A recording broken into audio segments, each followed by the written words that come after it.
Good morning, everyone. Welcome and thank you for joining us today.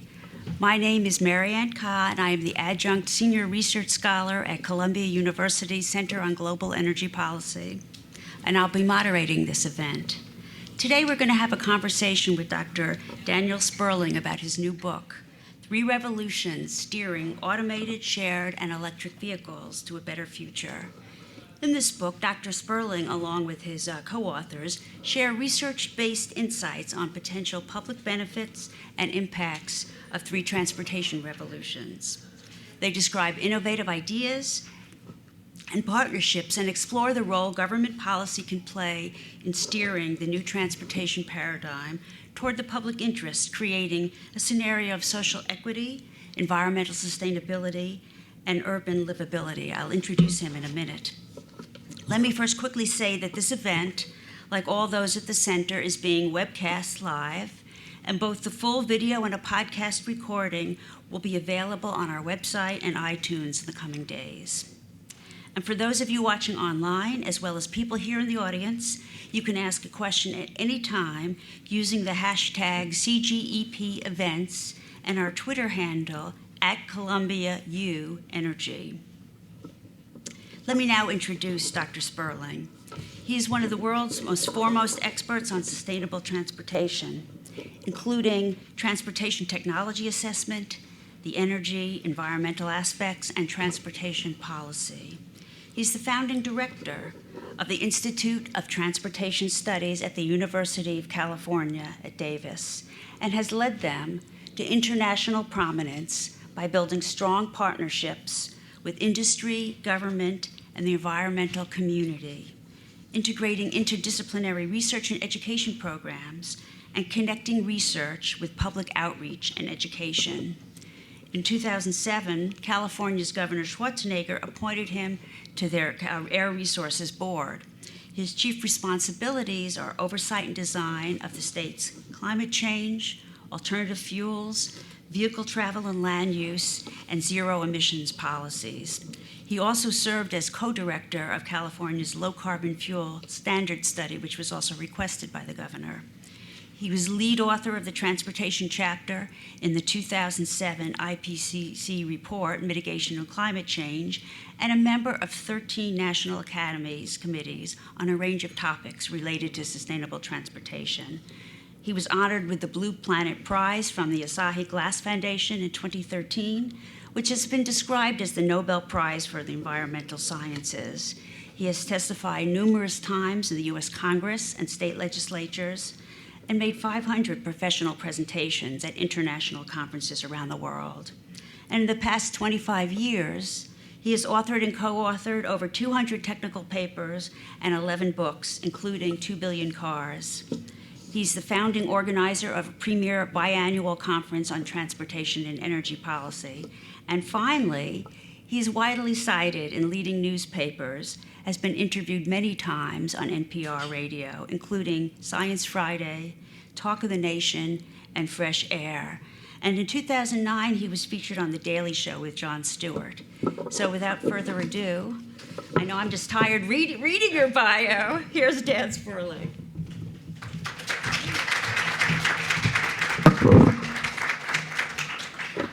Thank you very much, Marianne. So it's wonderful to be introduced by Marianne, who's had such an impressive and influential career over the years. And I came to know her actually quite a few years ago. We were trying to remember how far back. But the issues that we're going to talk about here are so intertwined. You know, this talk here and the book, 3 Revolutions, is about what's happening right now and in the near to medium future with transportation. And this is clearly, unequivocally, the most exciting and important time in transportation in many, many years, decades, I would say, and at least half a century. We haven't seen very much change or innovation in the transportation sector. You know, I say, well, I've been working in this field for quite a few years, and I think, well, what happened? I thought it was kind of exciting, but nothing happened.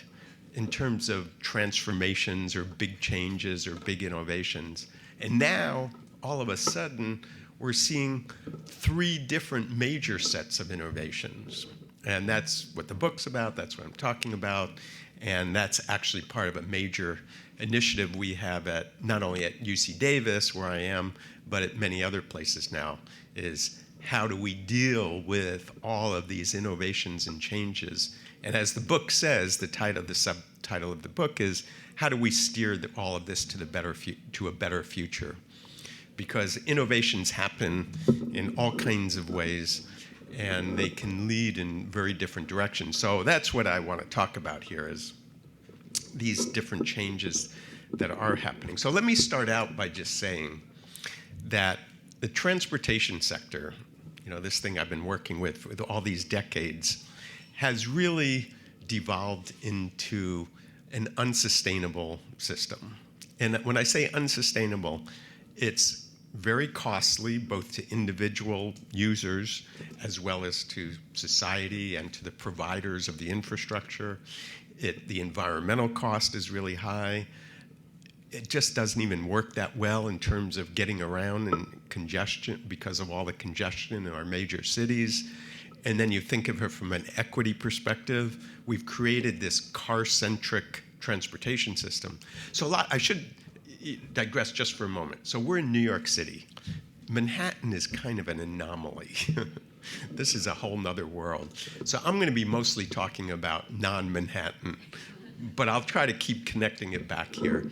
But because what's happened is outside Manhattan, it has become a very car-centric transportation system. It started in Los Angeles. So I'm from Northern California, so I blame the Southern Californians. But it's grown from there. And we've created this transportation system where when you wake up in the morning, you don't even think about how you're going to travel somewhere. You just, for the vast, vast majority of the population, you just get up, you walk out to your car, get in your car, and you go. You don't think about what are the different modal options. You don't even think about the timing, maybe a little bit if there's a little, too much congestion, if you pay a lot of attention to your apps and the information. So people have become so connected to their cars, so dependent on their cars, they don't even think about other options. And so part of this is that the other unsustainable part of it is the equity part, because there's a large number of people that are either too poor or have physical disabilities that make it impossible for them to drive. So we marginalize, on top of everything else, we're marginalizing a significant part of the population with this car-centric transportation system, which, as I said, started in LA, spread from there, and now is spreading globally. So that's where we are now. So kind of a few statistics on that is, here's a number that's, I know being in New York is really going to surprise you. And that is, what percent of our passenger movement is by transit in this country? Let me ask you that question. Okay, how many think it's more than 30%? More than 20%? More than 10%? All right, I'm getting about 20% of you are saying 20%. Or what did I say? The last number was 10%. 10%, okay. What about 5%? Less than 5%? Okay, less than 2%? It's less than 2%. It's close to 1% of the passenger miles traveled, the metric we use, and how many miles do we travel. It's just a little over 1%. Cars have vanquished transit almost everywhere. So that's what we have here. And so we have this hugely expensive, resource-intensive, costly transportation system. How much do we pay for our cars? We pay, on average, about $8,000 per year to own and operate a car. If it's a new car, it's close to $9,000. If it's an older car, it's somewhat less. It's about $8,000 a year. That's full cost, insurance and parking and everything else. That's a lot of money. All right, so the good news is, so most of us that were involved in transportation over all these years, we were playing around with little changes that we were trying to accomplish, but really largely failed.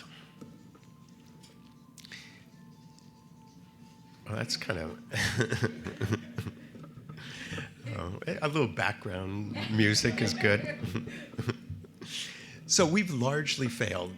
We've got this transportation system that's just not working for a lot of people and is expensive, producing huge amounts of pollution, greenhouse gases. But yet now we do have all of these potentials for change. So the three sets of innovations are electrification of vehicles. And when I say I'm going to use the expression electric vehicles, but what I'm referring to is battery electrics, which mean vehicles that run solely with batteries, plug-in hybrids, and that's where you have both batteries and electric motor as well as a gasoline engine that are combined together, but you have to plug in the vehicle for the electricity part of it. And those, by the way, have electricity ranges of anywhere from 10 miles to potentially 100 miles or more.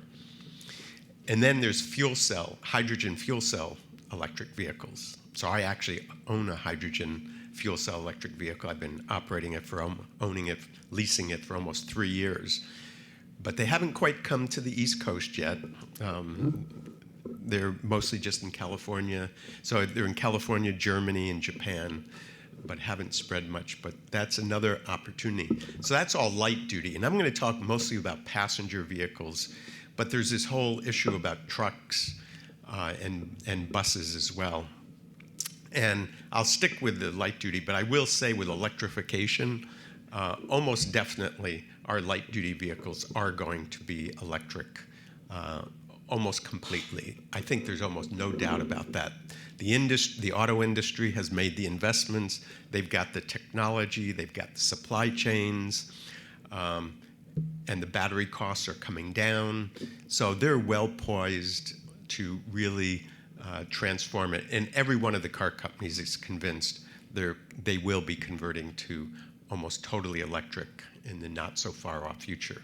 Now there's a big question about, what does that mean, the not so far off? And in questions we can talk about that. But the electrification is not just light duty, but we're increasingly seeing the potential and the likelihood that a lot of our trucks will be electric also. And mostly the smaller trucks, probably not the long-haul trucks, the big Class 8 long-haul trucks, but even some of those might be fuel cell, right on hydrogen fuel cells, which are electric vehicles. So a hydrogen fuel cell is something where you take hydrogen and then you chemically convert it into electricity. So it's really just a different way of getting the electricity. Instead of you getting it from the plug, you get it from the hydrogen. Okay, so that's electrification. And then we have the automation. Automation also is inevitable and almost definitely going to take over, transform our vehicles. Almost for certain, almost all of our vehicles are going to be automated in the future. And okay, here's the thing. I'm using the word automated. If you read the newspapers, they always say autonomous. Autonomous is not correct use of the English language. I know this is a losing battle, but these vehicles will be connected. So the vehicles will be automated. They'll be communicating and connecting with other vehicles. They'll be communicating with the traffic lights. Digitally, they'll be connected with the infrastructure. They'll be getting all kinds of data and information. So they're going to be connected. They're not going to be autonomous. So just a little digression on that. The reason we use the word autonomous, so I come from California, right? Silicon Valley. Google is the one that started this new interest in automated vehicles. Now, there's a long history of it, but they're the ones that really brought it to public attention. And they used the word autonomous because they're from Silicon Valley. And in Silicon Valley, they think they have a hubris that they just going to develop whatever technology they need independently by themselves. They don't need the rest of the world. They don't need other companies. They don't need other institutions, policies. They're just going to do it. Move fast and break things is one of the expressions that's been used for Silicon Valley. So anyway, that's what they said. We're going to build a vehicle that operates all by itself, doesn't need any of this other connection and so on. So they called it autonomous, and it has stuck. But maybe one benefit of this conversation is you'll start using the word automated instead of autonomous. So autonomous is going to happen. Our vehicles today already are partially automated, almost all vehicles now. And some of a little bit more advanced of the current vehicles, they have adaptive cruise control, which means you set the speed, but then if it comes up close to a car in front of you, it slows down, it speeds up. So I think close to half of the new cars now have that. About half of the new cars also have what's called advanced emergency braking, which means that if you're about to have a collision, it will, the first thing it'll do is flash red lights at you. And any of you have a car that has this advanced emergency braking where you've seen red lights flash at you dramatically? Anyone here? Yeah, this is a New York crowd, so you're not the normal audience here. So anyway, so it flashes at you, and if you don't do anything, it'll slam on the brakes for you to avoid an accident. And sometimes it works, sometimes it doesn't. So all of the new cars, and now there's technology in cars, and some of the new cars where if you start veering out of your lane, it actually nudges you back in. It makes it harder to steer, and so it pushes you back in. It vibrates your seat that you're getting out of your lane. So there's a lot of automation. Automation's going to happen, and it's going to happen. It's kind of interesting compared to electrification, where policy and government is pulling electric vehicles into the market. In the case of automation, government is slowing it down. Concerns over safety, whether they're really safe. In the spring, an automated Uber car killed a pedestrian in Arizona. So there's a lot of concern about how safe are they. I mean, I have to say that they're actually a lot. Even current technology is probably safer than we are as drivers. We humans are not very, very good at this. We drink, we text, we get distracted. Robots don't drink, get distracted, they don't fall asleep. And so, but we hold corporations to a much higher standard. So for us, we could solve all those. We kill 40,000 people. We, drivers, humans, we're killing 40,000 people a year on the roads. We could do lots of things to reduce that. We could make it so that if you get in a car and you're drunk, the car won't start. But we won't stand for that. But if that robot kills one person, we get, up in arms about it, and we say it's alien technology. We say it's these big corporations. So this is kind of indicative that the technology is moving much faster than policy and acceptances. So it's going to happen. It's going to be so to speak, a rocky road in how it gets there. But the technology is well along. It's going to happen. I've ridden in many automated cars myself that are demonstration vehicles. Lots of companies. There's a lot of hype here. So that's another part of it. So I know there's a few of you doing research on automated vehicles and when's it going to happen. And the reality is there'll be a few that will be commercially available within a couple of years probably, but they'll be used in very limited applications. And we can talk, if you have questions, what kind of limited applications that'll be and why. But there's a lot of hype. So it's going to be slow, though, in terms it really gets to the mass market and a lot of vehicles. All right, and then there's the third revolution. And in many ways, it's the most important. It's certainly the one that is going to be instrumental in determining whether we really create a sustainable transportation system or not, a more sustainable transportation system. And it's what's in the newspapers and the media. It's referred to as the sharing economy, shared vehicles. I've started using the word pooled vehicles because if the vehicles we're talking about are just simple Uber or Lyft cars that have one passenger, that's not going to lead us to a more sustainable future.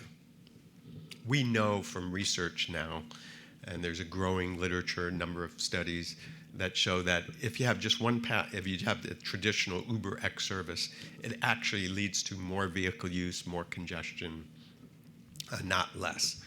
But if those vehicles are carrying more than one passenger, and these are services already in place, Uber, Pool, Lyft Line, Via, which serves New York here and a growing number of other cities, they have multiple riders, passengers.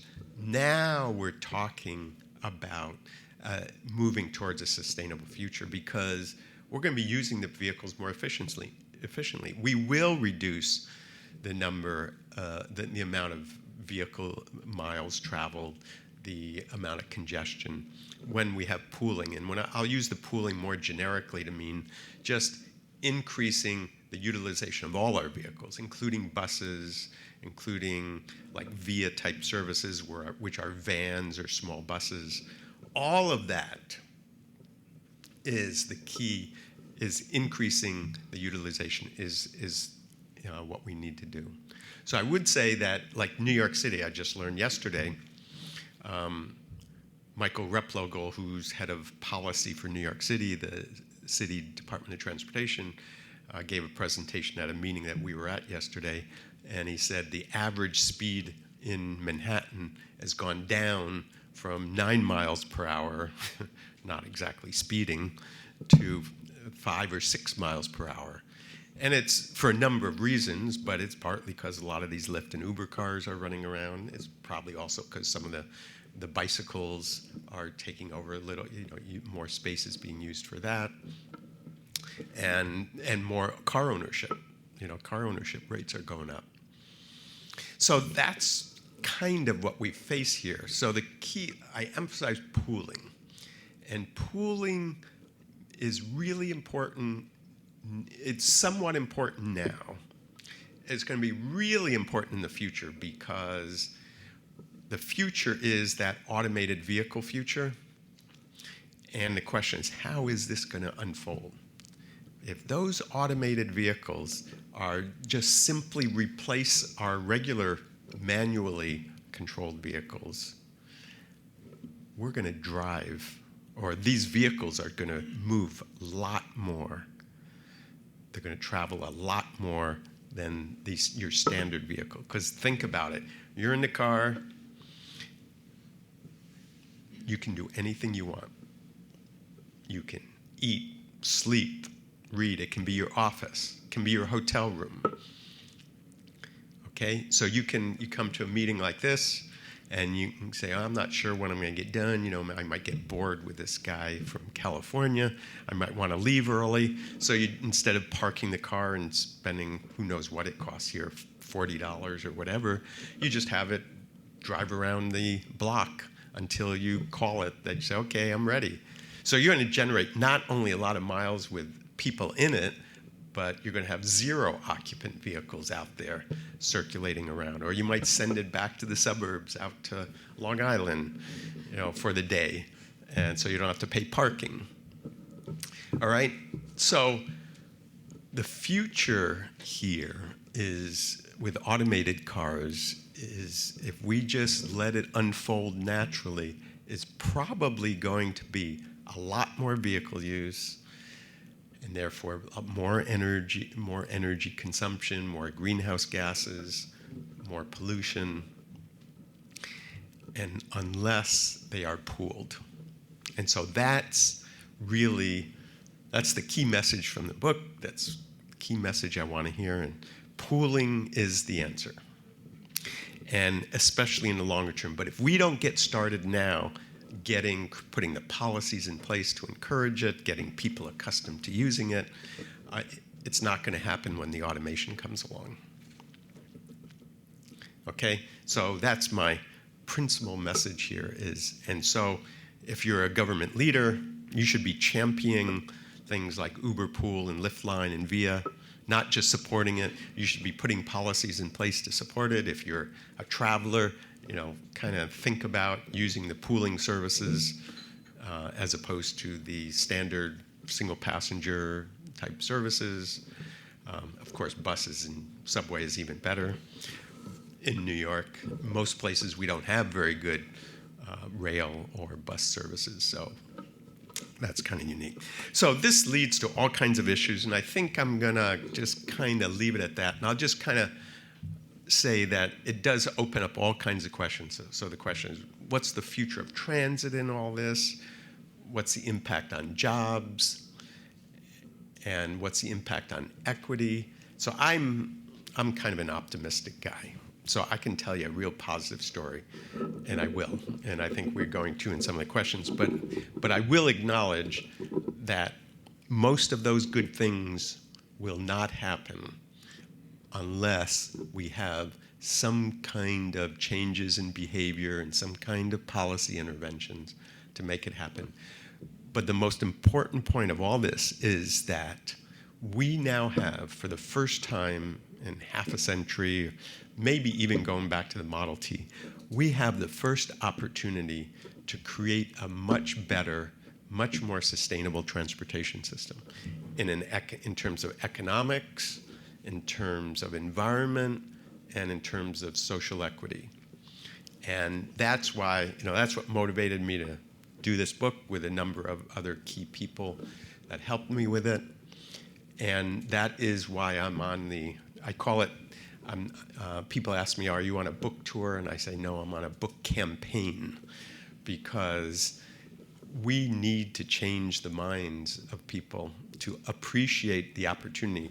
Because most people, mayors, city council members, government leaders, never mind the public, really don't have their head around, barely even imagine a different future. And that future really is at hand.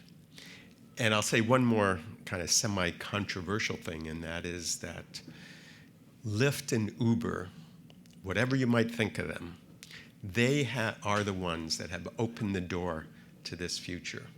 So I'm a big champion of them. The CEO of Uber was, horrendous guy in so many ways, and they had some problems with the corporate culture at Uber. But those companies have innovated a whole new approach to transportation. They've made us accustomed to the idea of getting in strangers' cars. They've gotten us accustomed to using apps, to using on-demand transportation. You just press a button and it comes to us. None of that existed 10 years ago. None of that existed 7 years ago. They only started these, Uber and Lyft only got started 6 years ago.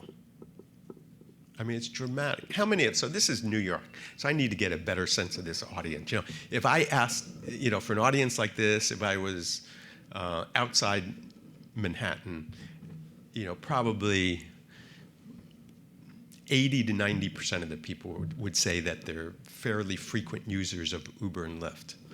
So let me see, but I bet in this crowd it's a lot less. So how many of you use Uber or Lyft or Via fairly frequently? Okay, so it's, it looked like about 50% here.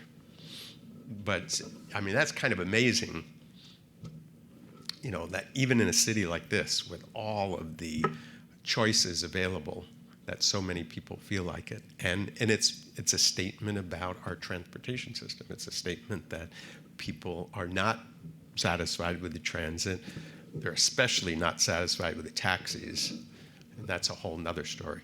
Here's a little statistic, is that in this country, taxis have lost half of their ridership. almost every taxi company is in big financial trouble, and many of them have gone bankrupt. And it's not just taxis, we're also getting a change in transit as well. But taxis are the first disruption. And so the other part of going towards this, if you look at it more in a political sense, is the world is going to change. And people are not very good with change and disruptions and the nature of our political system in terms of stakeholders and interest groups. If you get disrupted, you get very upset and you start all kinds of campaigns to slow down change. So there's going to be one disruption after another. You can imagine so many of them. Airports are being disrupted. The rental cars at airports, parking at airports has been already impacted greatly. You're going to see, for electric vehicles, it's going to affect aftermarket sale of parts, services. The car industry is going to be disrupted. The oil industry. So those of you working in the transportation field, if you're on the research side, it's the most wonderful time ever. If you're in the business of it, it's probably the scariest time ever. But either way, it's fun and exciting. So thanks, and we're going to open it up to questions. Thank you very much.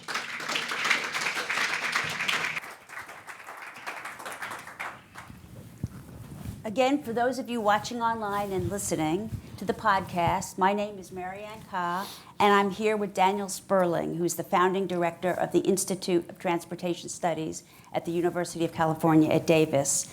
We are discussing the three revolutions in transportation: automated, shared, and electric technologies. We had a conversation about his new book, and we're about to open it up to questions in a little bit.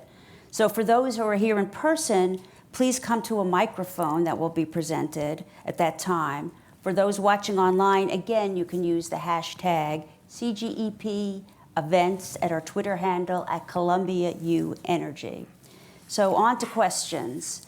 You talked about owning a hydrogen fuel cell car, and that's always been a curiosity to me. First of all, what is going to be your source of hydrogen? Is it natural gas? Is it renewables? Is it nuclear, splitting water? I mean, what is it, and how do you distribute it? And do the economics really work? I detect a little skepticism in your voice. I have to confess, I'm a former natural gas producer, so I see some opportunity in this as well. So there's always questions how things are going to evolve. But right now, most of the hydrogen is made from natural gas. And natural gas is a fossil fuel, and you have the greenhouse gases from it. But because a fuel cell and electric motors are so efficient, even though you're using natural gas, the greenhouse gases from my fuel cell car are about half of what it would be for a comparable gasoline car.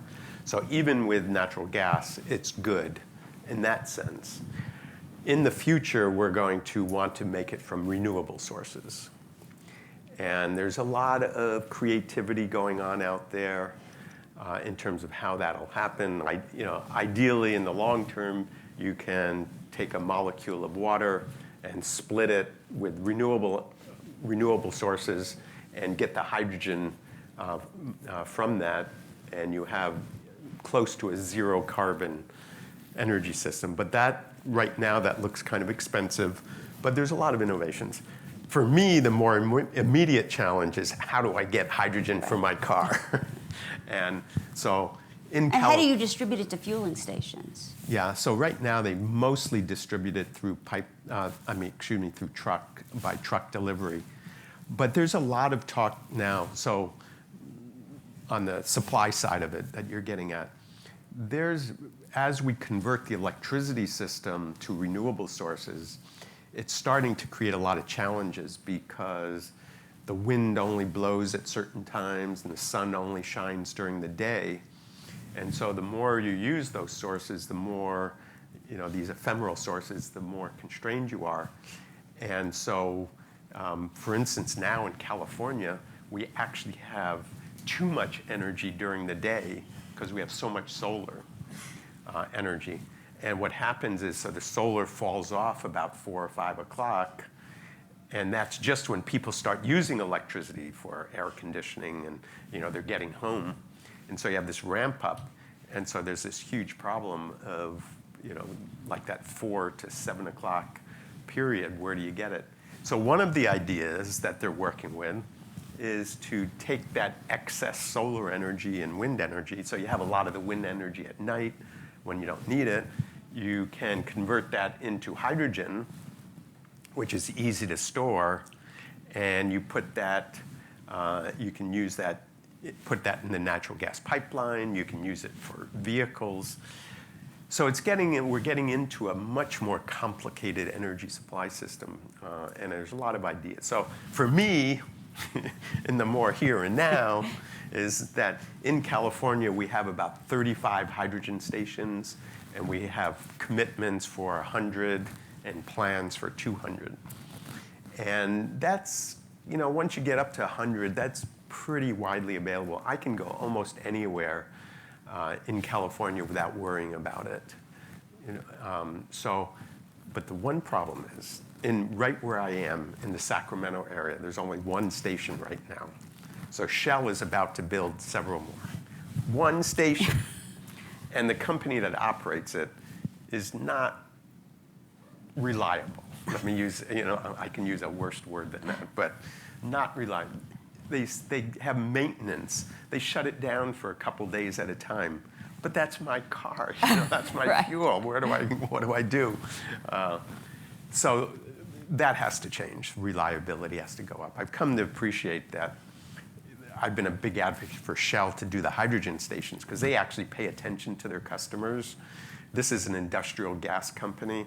They don't really care about the customers. They want to sell gas, but they don't really care about the customer interface. So it's really frustrating. So we're going through a lot of teething issues. But in the end, with hydrogen will be in light-duty vehicles. But I think where it's going to be much more important is in the trucks. Because as we electrify our transportation, batteries work really well in cars. The smaller, the better. The bigger the vehicle and the more power and performance you need, the more problematic it is because you need the batteries get bigger and bigger. That's where fuel cells might really play a big role. So maybe for SUVs and pickups and delivery trucks and even larger might be, hydrogen might be the dominant use for those vehicles. Interesting. To change topics on you, you talked about how these automated electric cars are going to really reduce the cost of driving. I think in your book you talked about it costing 20 cents a mile, which is like a third of the cost of a conventional unautomated vehicle. So with that reduction in cost, why would people carpool that suddenly it's become so much cheaper for them to just take this automated vehicle by themselves? Well, okay, that 20 cents assumes 2.5 people. So it's more like probably 40 cents a mile, but it's still, and that assumes it's used like 100,000 miles a year. So that's... And a fleet vehicle would be in used a fleet there. vehicle. So it would be like a Uber or Lyft car Right. that's just operating, essentially nonstop. But why would you share it? Right, exactly. So that is, I wanted to correct it a little bit, but yes, that is the right question. So the big dilemma is, even as an individual, forget even using it as a Lyft or Uber kind of car. If you can get a car, it'll cost probably $5,000 or $10,000 more to have full-blown automation in it. But now you can use it, as I said, as an office, a hotel room. You can work, and so your time in the vehicle is very productive. You can watch a movie. And so that extra cost is really not much when you consider the value of your time. And so that is, Marianne, you really nailed it and what the challenge is, because that's why I said, if we just let it play out, many people, maybe most people, will opt to buy this automated car and be able to just sit in the car and do all this stuff. Even though they have access to these, other these automated electric cars running around, that'll be much cheaper. So in fact, some people will choose that, right? In the book, I talk about, the heaven and hell scenarios, but it's really just a mechanism for getting people's attention, because it'll be some mix of that. But the worry is that people will just pick those, buy their automated cars, and be zero occupant and single occupant and driven a lot more. Studies that we've done, by the way, some of my colleagues at UC Davis and UC Berkeley, they've simulated the experience, a so-called chauffeur study. And lots of people volunteered to be in this study. And we basically provided them with a chauffeur anytime they want, 24/7. And we watched how their experience, how much their driving changed. And it changed dramatically. We saw a 50 to 100% increase in vehicle use. And that's because, you just get in the car, you don't worry about driving, so the group, just to illustrate how this works, is the biggest increase was with elderly people. Because as we get older, our eyesight's not so good, we don't hear so well, our cognitive abilities diminish a little, and we really drive less, especially at night, but generally drive less as we get older. Now, all of those physical issues go away because you just press that button and the car takes you where you want to go. So we see a dramatic increase in usage of vehicles. And so, so that's that big. Where was I going with this? Well, I mean, there is one question of whether Americans will give up owning a car. But the question I was actually asking was, let's assume they are willing to use these pooled vehicles. Why will they pool with somebody else? Yeah. Why won't they use it individually? Right. Because it's so inexpensive. It is expensive. It is much less. Even, then it's even half the cost or less if you do share. So, and that's where we come back. So we have, at one extreme, pooled rides, and then we have single passenger services, and then we have owning the vehicle. That's kind of the spectrum. And from a societal perspective, we want people to share. That has benefits those are all the benefits I was talking about, the equity, environmental, economic benefits. But from an individual's perspective, they're going to be more likely, as Marianne says, to either own the vehicle the way we do it now, or to just get a chauffeured service as a single passenger. So that's why I'm on my book campaign. Right. That's the essence of it, is we need to figure out a way to make it even more attractive to pool and less attractive to own your car, or even to take a single ride. In fact, we heard a great comment in the workshop we had yesterday by a woman who said, well, you could have specially designed cars that are appealing for groups of people to share. For example, a Kate Spade interior for the women. But the point is, you have to come up with some innovative ideas of how you get people to want to share a car with someone else.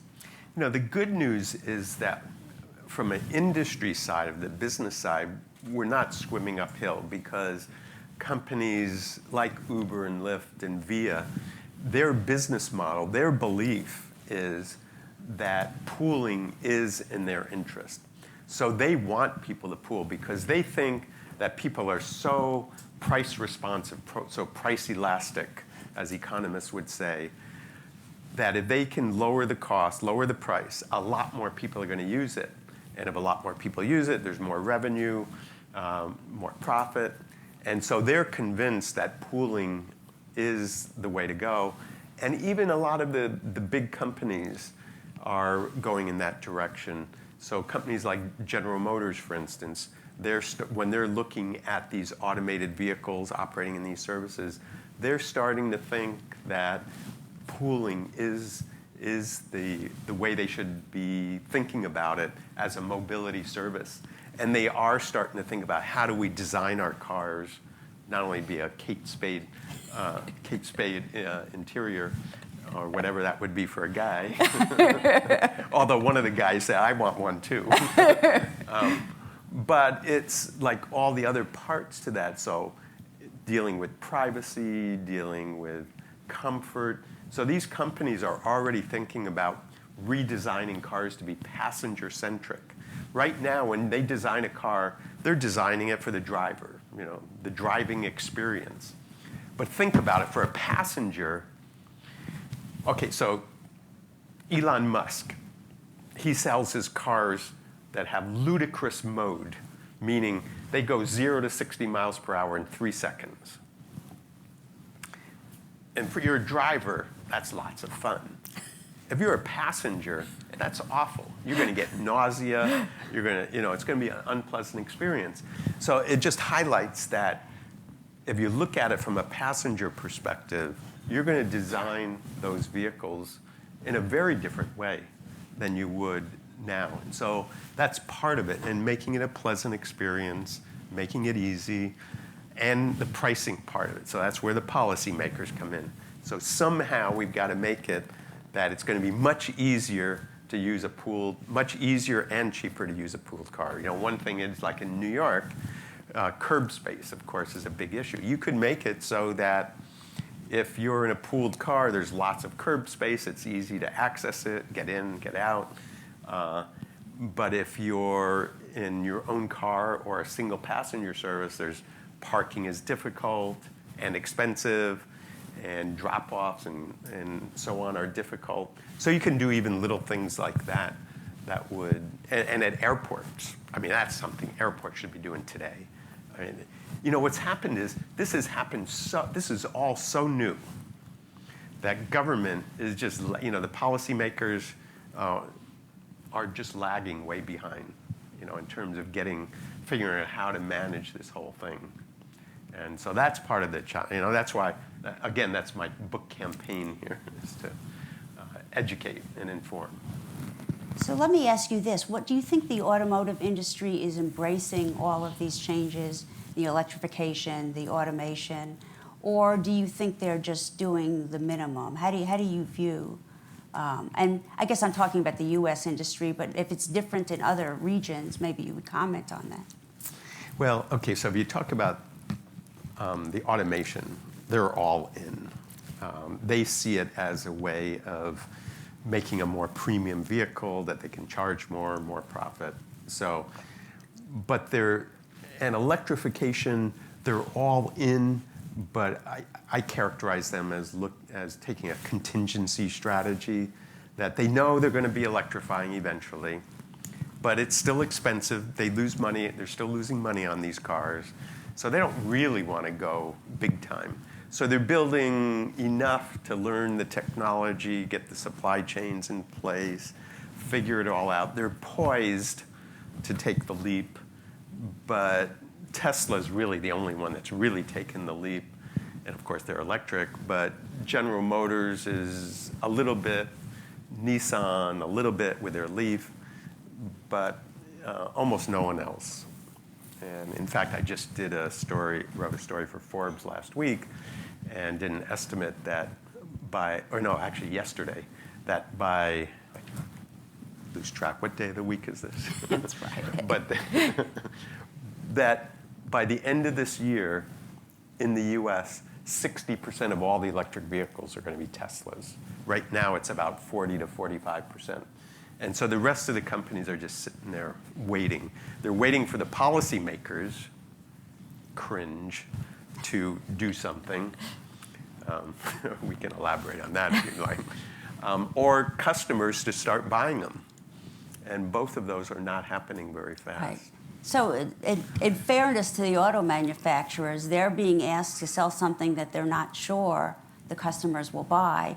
If everyone could buy a Model S Tesla for $30,000, it would be a sweet deal. But I mean, isn't there a concern that we don't know, without policy-driven motives, whether customers will actually buy sort of the mass market, less elaborate vehicle?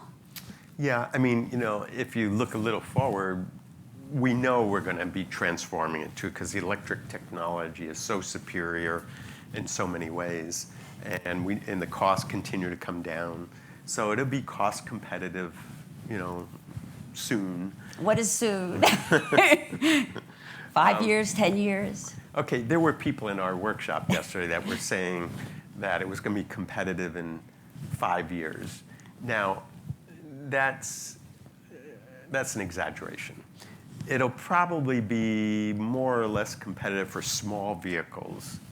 Like maybe the Nissan Leaf will be competitive in 5 or 6 years if you look at the total cost of ownership, because your electricity costs are less than the gasoline. But the bigger the vehicle, the farther in the future it goes. And that's why policy, again, plays a role in, except, that's the good news is we know where we're going to end up. So if you're a policymaker, you're not going out on a limb here doing some crazy thing. You're kind of moving us just a little faster in the direction we were going to otherwise go. I will say one more thing about the auto industry, and where they're really, as I mentioned earlier, they're threatened with disruption also, not just the electric vehicles. The electric vehicles, I don't even consider, I call it a revolution, but actually it's not going to be very disruptive at this point. As I said, the car companies know what they're doing, everything's in place. But the other parts of this will be disruptive. And that is, what is a car company of the future? Is it a company that is just selling automated cars? Or is it a company, and if we just own our cars, that business model works. But if these cars are used more as a mobility service, like operated by Uber or Lyft or Via or some other companies, and the cars become more of a commodity, in other words, people are not buying them, so they're not going to pay extra for all these special gadgets and how they look so much. It becomes a commodity. And they're real worried about that. So every single car company is experimenting. They have a division where they are already testing out different kinds of services where the vehicles can be used in different ways. Every single car company. Actually, the guy from General Motors said, this is not an experiment for us. So, that just shows you the attitude there is they're serious about this going forward. But they're very nervous because it could be a very different industry in 10 years. Right. So speaking of industries, you see a lot of media hype because of electric vehicles. We'll see peak oil demand by 2020, 2025. What is your view on that? So the idea of peak oil demand is globally that because of all these electric vehicles, the more efficient vehicles, the amount of oil consumed is going to flatten and then start going down. In fact, it actually matters much more what happens after it flattens. Does it drop precipitously or is it just plateau? Yeah. So, that's, people are going to make a lot of money from answering that question right. But clearly we're getting very close to a plateau. And as you say, Marianne, the question is, how long will that plateau be? I wish I could say it's going to start precipitously dropping off there, because for many reasons that would be good. But I think that's probably not the way it's going to play out, because vehicles turn over slow. So California, where we've been really pushing electric vehicles, we've got incentives out there for people that buy them. The governor, champions electric vehicles. The electric utilities all have big programs to encourage people to buy electric vehicles. And we have public chargers all over the place. After all of that, we're only at 5% market share. So only 5% of new vehicles sold in California are electric, plug-in hybrid, or hydrogen. And I would have thought, based on all that, in fact, if you want a new electric car, like a smaller one, some of the smaller ones that are available, even from BMW, it is cheaper than a gasoline car, because they're just trying to get those off the lot. And people are not buying them the way many of us would hope that they are. And people still, even with the low prices, they're not buying them in the kind of numbers we would expect. So maybe there's going to be this flipping point, this switch point where people all of a sudden embrace it and say, wow, I get it. And we go, mass market with electric vehicles. That's possible, but I think it's more likely it's going to be a more gradual. And then, if we don't keep the fuel economy standards going in the U.S., the rest of the world is, Japan, Korea, China, Europe are all have in place very aggressive standards to make vehicles more efficient. The U.S. does, but there's some wavering in the capital, a couple hundred miles to the south. So it's unclear what's going to happen there. In fact, isn't it clearer that China is a much bigger driver of electric vehicles than any other country in the world? Absolutely. China, we used to be very proud in California that we were the leaders with electric vehicles. And that's just not true anymore. China is half of all the electric cars in the world now are being sold in China. 98% of all the electric buses are in China. And it's a lot, actually. So one city, Shenzhen, has 16,000 buses. Every single one of them is electric. New York has much fewer buses than that, and almost none are electric.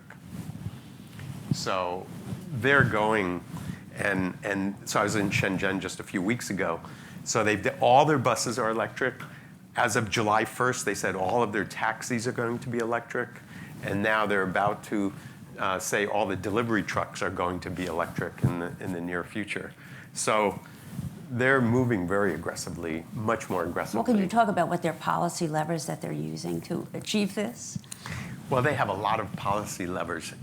Let me say the motivation for it, they have several motivations, and that's what makes me confident this is permanent and real. Number one is industrial policy. They have a huge auto industry, huge auto market. Actually, there's 50% more cars sold in China than in the US.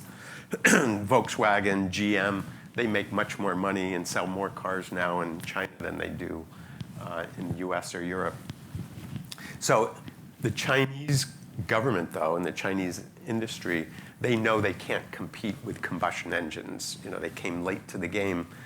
But they could leapfrog the rest of the world, the automobile industry, by going electric. So that is national policy, industrial policy of the government. Air pollution, they have horrible air pollution. So this solves the air pollution problem. They are now the largest oil importer in the world, and that's really expensive as well as security issues. And this solves that problem. And then the fourth problem, it's not quite as compelling, but it's part of it, is climate change. It's a way to reduce greenhouse gases. So they're fully on board this. It's hard to imagine them backing off. So the policies, they have a whole slew of policies. So they do provide large incentives in terms of money, but they do other things. Like in Beijing, if you want to buy a new car, they have an auction. Or they have a lottery. So you have to, enter the lottery, and less than 1% of the people win that lottery each year. And so they made a special provision, though. If you want an electric car, then you go to the front of the line. So it's much easier to get an electric car. In Shanghai, similar, there you bid for, they're more capitalistic than we are, by the way. There, if you want to buy a car, you have to bid to get a registration. And the cost, and so they do this several times a year. The cost now, or the bid price now, is about $15,000. So if you want to get a new car, you got to bid and pay $15,000. But again, if you want an electric car, you don't have to bid that, and you go to the front of the line again. So they're coming up with a whole slew of things to encourage. And aren't they requiring auto manufacturers to make sell a certain percent? of electric vehicles, or you can't sell at all in China. I imagine that got General Motors' attention. That did. So actually, they imitated California. We helped that. So my program, my institute at UC Davis, we've been working for several years now with the Chinese government, and we taught them what we did in California with our zero-emission vehicle mandate, and we helped them figure out how to use it in China. And they adopted a zero-emission vehicle mandate that Marianne's referring to that's very similar to what we did in California. And basically it says every car company, you got to sell a certain number of electric cars or you can't operate. So, yes. And being the largest car market in the world, how can Right. anybody ignore that? Right. We used to say in California, we were a large car market in California, but it pales in comparison to the Chinese market. Okay, so I think we're ready to open it up for audience questions, but I am obliged to say that come to the microphone if you have any questions, and we'll take it from there. So please. Hi. Great conversation. The prospect that automated cars and the move toward automated cars and the changing sort of household economics of ownership could increase VMT, that prospect is there. That's intuitive. Marianne was trying to pin you down on what we might be able to do in terms of pooling to sort of nudge people toward pooling to address it. You've touched on a few things. You did mention that the companies themselves might be incentivized internally to sort of encourage pooling and to design for and sell for pooling. I might counter that the socially optimal level of pooling might be different from companies' internal sort of optimal level. So I guess I'm interested, you've touched on a number of things. If you were king for one act and you could sort of set us up with a social, push us in the right direction, what one thing might you recommend we do in the public policy arena? Kate Spade interior notwithstanding. Yeah, I'd just be interested to know generally what might you suggest if you could do one thing? It's a pretty easy answer because it's pricing. It's how to create the pricing incentives for that pooling service and how to make it very cheap, much cheaper for the pooling and more expensive. I mean, it's like what New York has been grappling with, the congestion pricing, which illustrates the challenges of doing it politically.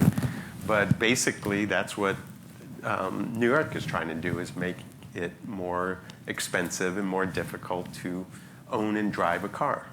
And because the cost to society is huge, all the from a theoretical perspective or economic perspective, the cost of congestion is huge.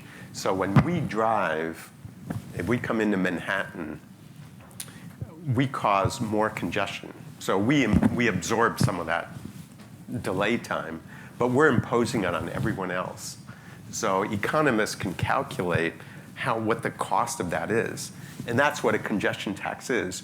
It's just getting you to pay for this cost you're imposing on everyone else. So it's actually very logical and correct, but economically correct, but politically very challenging. Pricing. And I noticed my colleague back there, those at the end here, I was talking about China. Yunxia Wang is the head of the China Center in UC Davis. He just waved his hand back there. He is the expert on everything dealing with China policy, dealing with electric vehicles and cars. And he knows exactly what the government's doing, the car company. So afterward, I think he'll be around a little while. You can chat with him. Yes, sir. Gabriel Avgerinos, Energy Mentors International. Thank you for an excellent discussion. Marianne, you took 3 of the questions that I had in mind. Oh, I'm sorry. But thank you very much for bringing them up. One comment on China, and I'll talk to your colleague about it. I believe the company that now owns Volvo, which is Jinli, has already announced that as of next year, no internal combustion engine cars will be sold by them. manufactured or sold, and they're all going to be either hybrids or fully electric. So China is moving much, much faster. And the other ingredient that China has, and the ones that you added as drivers for them, is their long-term push, and Colombia had a big discussion about this, on long-distance, high-voltage electricity transmissions from faraway places where there might be fossil fuels to generate electricity, such as coal, which will continue, but also renewables, therefore bringing electricity into the cities to be able to use it with everything electric, including electric cars. My question is, to a certain extent, learning from China, how can we change the consumer behavior, which I think Marianne was asking? Everybody has been brainwashed by the car companies for the last 50 years that after buying a house, the next biggest important thing is to buy your car and to love your car and to car is everything. How do we change that consumer behavior? And Uber and Lyft have done that by becoming the non-car companies thinking about pooling. And therefore, to bring more emphasis into pooling, is it possible to start thinking of small cars and small buses for an alternative mass transportation system? Rather than thinking of a individual's car that's being pooled, to start thinking more about, I saw a couple of pictures in your book of Ollie, I think it was called, a minibus that's all electric. And you mentioned already that there are cities that have experimented with that idea. Do we have cities that are taking their transportation authority and making that becoming a decision maker for the kind of supplemental things that they might have to subways or to bus systems that are much cheaper and therefore bring in the price incentive that you said, and therefore encourage people to share and pool into a mini mass transit system? Thank you.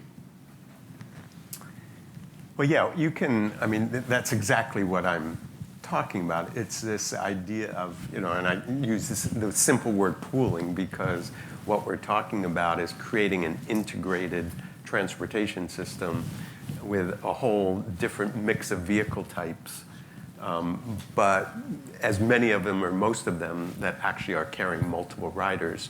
And when you do that, you can provide a very high quality of service. Basically, it's door to door with just a few, in a place even beyond Manhattan, the boroughs. Within a few minutes, you should be able to press a button and a vehicle would come and take you where you want to go.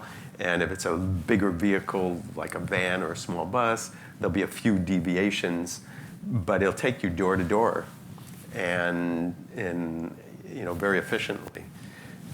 The part of the challenge I think that you were getting at is the ideal system would be where there's a single portal that basically it's your app. And you go on and it gives you all the information how to get from wherever you want it. You just put in your address, destination. It tells you how to get there, what the options are, and all the money flows through it. It's an integrated ticketing system that flows through it.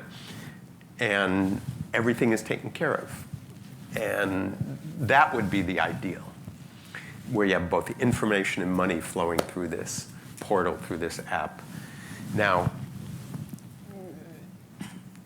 it's hard. Who's going to do that? So if I was in Europe, I'd be more confident in like the transit operators or who are more robust, let's say, than in most cities in the US. We've starved our transit operators. We've starved our local government so much that they've lost a lot of their capacity to be creative and innovative and be able to take on that kind of challenge. And you got to be innovative. Lyft and Uber, I interact with them a lot. They are so innovative. I mean, they're trying out new ideas, new services almost weekly. And they're big data companies. They have all this data. They have far more data about travelers than any government agency ever would. And they analyze the hell out of it to figure out, okay, how much are people really willing to pay for what kind of service in what neighborhood? And they're trying to figure that out all the time. You know, government agencies are not set up that way. And so who's going to actually do this? So Uber and Lyft are already moving in that direction. You go to their apps, and you can now, in a lot of places, it has the options for renting a little scooter or an electric bike or a regular bike. You know, which one just bought the city bike? Lyft. Yeah, Lyft just bought City Bike here in New York. They're starting to do this themselves, but you know, they can only take it so far. So that would be the ideal, but there's a lot of steps along the way. Partner with the MTA. Can the MTA do it? No, Partner with. Yeah. And I think that's exactly the answer. Is we've got, but the partnering, you know, that's a simple word to use, but I've seen it over and over again. It's not such a simple concept to actually implement. There's everything from how is money spent, you know, how do you, like if you were going to subsidize people for using some of these services, private services, you know, low-income people, how do you do that? You can't do that now. But anyway, okay, next question. Oh. Hey. Well, thanks, Professor. My name's Steve Buckley. I'm a planner with WSP. In my former job, I ran the transportation departments for Philadelphia and Toronto. So I'm very much interested in the on-the-ground piece here. And you started getting into it. And, throughout your talk, though, I did notice you had not mentioned the word pricing. So you did sort of touch on that. And I think that the sort of disconnect that I see here is that the tech and auto industry, you know, there's sort of very much, I think there's a disconnect between the public sector and the private sector. And the Silicon Valley mindset is sort of the technological libertarianism of pricing will figure this out and the markets will figure this out. Doesn't necessarily align, again, to your point with the public good or the public interest at times. So I think you'll agree that the industry is currently underpricing these services. Uber and Lyft are not making money right now, according to most people. They're being subsidized by VC. And I guess the key piece here, and we're not pricing the negative externalities that we're seeing of the drop-offs and pickups and the impacts to congestion. So I think this is going to be driven by cost and convenience, and the way to sort of accurately do this, that pricing is sort of our true lever here. And are you seeing any good research about how we can do this in a way that is fair and defensible, and come up with something that gets something in the city's hands now so that they can sort of put this in place, and to be fair to the market knows what's coming. So is there any good research out there that you're seeing about the pricing mechanism? You know, I see this as less of a research, okay, I'm a researcher, I love research, but I see this as much more of a political problem and a creativity in the policy area of how to actually go about it, because, you know, the T word, taxes, scares every politician, right? I think, so the way I look at it is strategically, you cannot, in today's environment, outside of New York, let's go outside New York, you cannot impose a fee or a tax on single occupant vehicle use. And it's because people, as I started off, people don't have choice. And, you know, for most people, transit's not an option. So if you put a fee or a tax on them, it feels like punishment. And punishment in the political arena does not work well. So the key, I think, is creating choice. Because when people have more choice, then you have the space, the political space, to start using these pricing mechanisms, whether it's congestion pricing and curbs pricing and parking pricing and all these other kinds of things. So I actually am very enthusiastic about all these electric bike programs and scooter programs that a lot of cities are starting to experiment with. as well as Uber Pool and services like Via that we categorize as microtransit. Because once those options are available, and people have to perceive that they're really available and accessible, then you can start using the pricing mechanisms. But I think until you do that, it's very, very difficult. And New York is kind of a special case because the conflict between the governor and the city and who has control and so on, and a lot of other reasons. So that's what big picture, I think that's a challenge. So that's why I am a champion of getting these new kinds, get those little scooters out there. People like them. They feel, maybe they just use them for short trips, but they can use that to access a trend, go to a rail station. And then the pricing doesn't feel onerous and like punishment and pain. And there's lots of creative ideas how to do it, a lot of this pricing. And I think it's going to turn out, the industry people say, okay, what's the model here? Because, we don't want to deal with every city with a whole different approach. But I think at the end of the day, it is going to be every city doing its own thing. Part of what we're doing at UC Davis is we've created a program to share experiences better and help governments and help, League of Cities and help other organizations kind of translate and transfer experiences and research. So actually, if you're interested, I'd be happy to follow up with you. Morning, Rory Christian. I'm with the Environmental Defense Fund. Loved your book, by the way. I'm about a third of the way through it, and I particularly liked your description in the beginning about the 2040 dream versus the 2040 nightmare.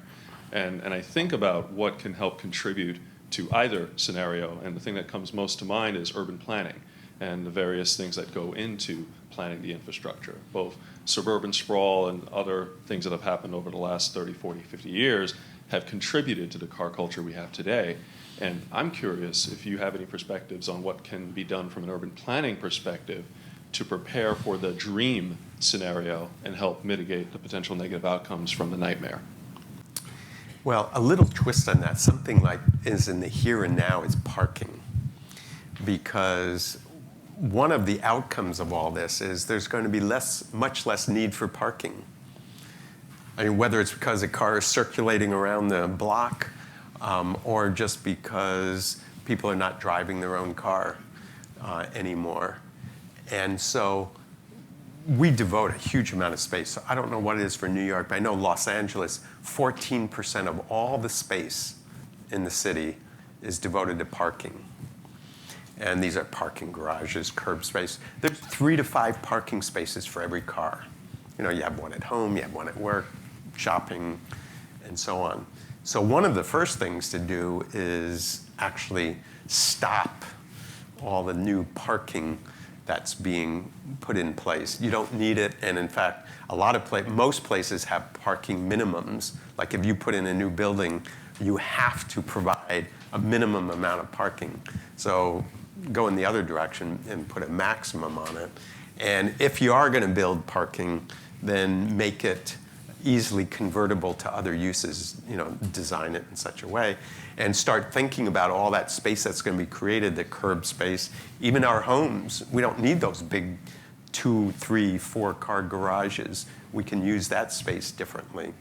So there's a lot of ways. So that by itself starts making things more compact. You can use it for public purposes, make our cities, our neighborhoods more attractive.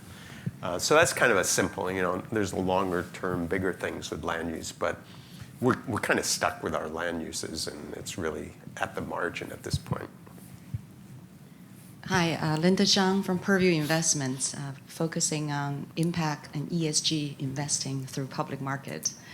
So I'm personally guilty of 2 car ownerships, but we're leaving them in our weekend home in Long Island, so I'm not so guilty about driving a lot, so that's why I use a lot of Uber. So I have a question for you is the policy implications of what can be done. There are many countries quite a few countries have already passed legislation on banning the sales of fossil fuel based cars. Norway and Netherlands have done that. And even some cities have passed that, like Seattle, Vancouver, Mexico City, and Auckland.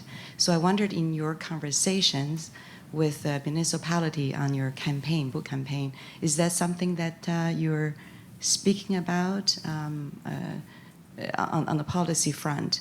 And also on a related question, isn't that the other spectrum of the extreme spectrum of polling is actually public transportation? So we're going back to public transportation. So what are the policies we should encourage the regulators to think about public policy incentives, such as things we need desperately, like high-speed rail. I just came back from Shanghai, and now it took me 56 minutes to travel from Shanghai to Hangzhou, and normally it's 2 to 3 hours.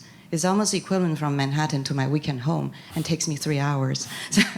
So thank you. So, transit is at the center of this discussion for a variety of reasons. So, okay, let's go outside New York for the moment. And transit is, first of all, it plays a relatively small role, but in the minds of a lot of people and politicians, it plays a really big role. It's a safety net. Where it works really well is moving large numbers of people from one place to another. It does not, conventional transit does not work well in less dense areas. The cost is huge for providing service in these less dense areas. So I think the vision here, the strategy here, is to use conventional transit, buses and rail, in these dense corridors. Have it pull back from these other routes and service areas where they provide poor service anyway, and it's expensive. Let them do what they do well, and then create all these partnerships and all these other services to serve all these other areas, and have it linked together, if you have those apps that link it together. Even Lyft is talking about now that you can get on your app, you'll get a Lyft that'll take you to the train station, and you can not yet buy a ticket, but eventually you would buy a ticket on Amtrak or the rail service to where you're going, and then there'll be a car service waiting for you when you arrive there. Making all of these transactions as seamless and easy as possible, but doing it in a way that we get the conventional transit to do what it does well. If we do that, we'll save huge amounts of money, and a lot of cities are already doing this. They are, like a city near me in the Bay Area, little city of Dublin and Livermore. They pulled back some of their services, and then they pay half of the fare for anyone that uses Uber or Lyft in their city. And they came out way ahead, and they saved money, and they used it to improve the quality of their main services. So that's kind of I think the big vision on this is how to rationalize it. It's easier said than done for a whole variety of reasons. But that's kind of, I think, where we need to go. And transit has a special place in our minds, politically as well. So you want to, Lyft and Uber know this. So Lyft and Uber, there was an earlier question about Silicon Valley thinking, and Lyft and Uber have changed a lot in the last couple of years. They've come to appreciate they do need to partner with the local governments and governments much more than they did. The idea before was they would run over the cities and they would just go in and take over a city, and then by the time the city figured out what was going on, they would try to issue these cease and desist orders, and then Lyft and Uber would start a campaign for all the people using Lyft and Uber and the drivers, and they had this huge constituency, and the city council is going, oh my God, this is not worth it. And so that's how I mean, that's how Lyft and Uber got started in this country. They just kind of moved into a city and took it over almost, like within a few weeks. But that's changed, and they've come to appreciate that's not in their interest anymore. But in their, in their defense, if they had gone to the cities and said, "Oh, please, can we get a permit to operate?" It would have been 2 years, and then who knows what. So they didn't really have any other option to do it, even though it was kind of a crude, aggressive way to do it in the end. But we're starting to see it. So we are starting to see the partnerships, and part of what the cities need to do is work with these. And there's not just Uber and Lyft, and there's a lot of other companies starting to come into this space and work on it. China is a whole nother story. Actually, just a little digression. China has the biggest ride-hailing company in the world, Didi, and they've actually been much more partnering with cities than Uber and Lyft have, but they're all starting to follow the same model, and they're doing it big time there in China as well. So again, they are kind of leading there in this area as well. Morning, Dr. Sperling, and thank you to Columbia for hosting this event. I'm Bridget Welby with the New York State Public Service Commission. We are the utility regulatory agency in the state, so the policymaker that makes you cringe. Lots of questions, but specific question. How do you suggest regulators balance the need for rational investment and rational spending of ratepayer funds with a rapidly changing technology environment? In New York State, we are, along with California and 7 other states, signatories to the Zero Emissions Vehicle MOU, so we will have 800,000 electric vehicles on the road by 2025, and we are building out the infrastructure to support that. We just had a 2-day technical conference here in New York City with automakers, utilities, regulators, the Mayor's Office of Sustainability, and many other stakeholders. So with that knowledge base that we are acting and will be doing something, how do we invest in a way that the technology is not obsolete by the time we get it there? So you're just talking about electric vehicles? Electric vehicles, but putting in the infrastructure for electric vehicles, which will also be an autonomous vehicle, which may have a different use pattern, will have a different use pattern than today's vehicles, and expecting those changes. So I don't know your agency specifically, but I know these public utility commissions in California and elsewhere tend to be very conservative. So my first response would be, whatever you're thinking you should do much more. It is, and so, one of my, I call it my moonlighting job. I'm a board member for the California Air Resources Board, and we're the ones that adopted the zero emission vehicle mandate that New York has also adopted. And I would note New York is lagging way behind in meeting those, requirements. We are last for now, but not for long. So, we're learning a lot about where to put chargers. One little piece of it is that we want Lyft and Uber and Via to be using electric vehicles. And in fact, those companies are very supportive of it.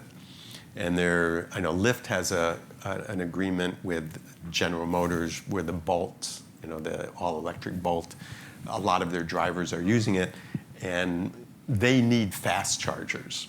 So there's basically 3 types of charging. There's the kind that you have at home, the 110 volt. There's the 220 volt that's used for public charging usually. So that'll take usually 4 or 5 hours. And then you got fast charging, which is 30 to 40 minutes. And the Lyft and Uber drivers, they need the fast charging because they're running a business. So part of it is to encourage, so they're ready to do it, and those companies. And so I think working with them in terms of putting in a lot more fast chargers in ways that support that industry is one important thing. The other thing is there's not a good business model for chargers. You can't make money. You get it's 10 or 20 cents a kilowatt hour, and a car only takes 20 kilowatt hours, say, and so you're only talking $2, $3, $4 over 4 hours.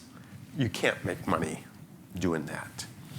And so no one really wants to build public chargers.